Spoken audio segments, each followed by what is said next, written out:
the field tau, on the ground. Ya. Keluar daripada kawasan. Yes. Tak ada insurans kalau apa-apa berlaku. Okay? Itu dia punya masalah dengan kita punya sistem kesihatan, and nobody is doing anything about it. Itu masalah dia, saudara-saudari. Kita ada kerajaan yang tidak peduli apa yang sepatutnya berlaku. Kita tidak ada ahli-ahli parlimen yang cukup bagus untuk memperjuangkan nasib-nasib ini. Kita tak dengar pembangkang bersuara mengenai perkara ini. Sebab tu kita ada very deep disappointment lah dengan pembangkang.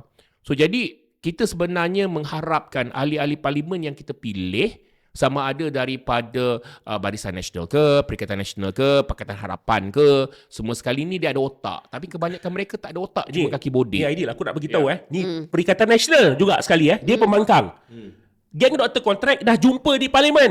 Tapi seko pun ahli parlimen Perikatan Nasional tak cakna hal ni. Aku nak beritahu kenapa doktor, farmasis apa semua tak jumpa Perikatan Nasional. Sebab dia orang merasakan ahli parlimen Perikatan Nasional lebih kurang sama jenis saja dengan Madani. Cuma lain parti. Lain parti aku nak. Kau tahu tak? Sebab tu nurse bagi tahu maklumat ni dekat kita. Farmasis bagi tahu kita, kawan-kawan doktor, bukan kawan-kawan doktor aku bagi tahu kat aku, menyuarakan daripada doktor-doktor junior. Aku tanya kenapa tak bagi tahu pembangkang. Jawapan dia, pembangkang tak peduli main politik. Kita ada sekarang ni kerajaan yang sial. Lepas tu kita ada pembangkang yang lebih kurang main politik. Tak peduli nasib rakyat. Kerajaan dan pembangkang, dua-dua saja. Sebab itu kita kena ada bukan saja parti baru. Kalau sekadar parti baru Hamzah tubuhkan tak guna bro. Kita kena ada parti baru, orang baru daripada luar traditional political party. Sebab dia orang ni semua tak kisahlah Hamzah ke apa ke, bukan peduli rakyat. Mereka peduli kelangsungan politik mereka. Ni aku nak baca lagi Kau tahu Aidil, ini janji-janji palsu daripada kerajaan sekarang yang pembangkang boleh gunakan sebagai modal politik tapi tak buat. Kau tahu Aidil, baru-baru ni ada 352 orang pegawai farmasis yang telah kononnya dijanjikan tawaran jawatan tetap. Konon.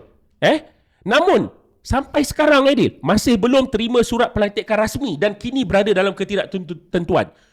Kementerian Kesihatan kata, korang dapat tetap. Ni sama, doktor pun ada kes macam ni banyak. Maksudnya Anwar jaga siapa? Inilah sebab tak nak cetak duit. Inilah mangkuk ayun. Aku tak kata cetak duit, aku kata kerajaan belanja bayar gaji, bukan cetak duit pun. Tapi mangkuk-mangkuk ni kata kita nak cetak duit ke? Anwar buat hutang 250 bilion, apa dia buat? Apa ada pada negara kita? Anwar dah buat hutang 250 bilion. Melainkan aku tengok orang macam Adam Adli tu jadi menteri. Betul? Kan? Ramanan jadi menteri.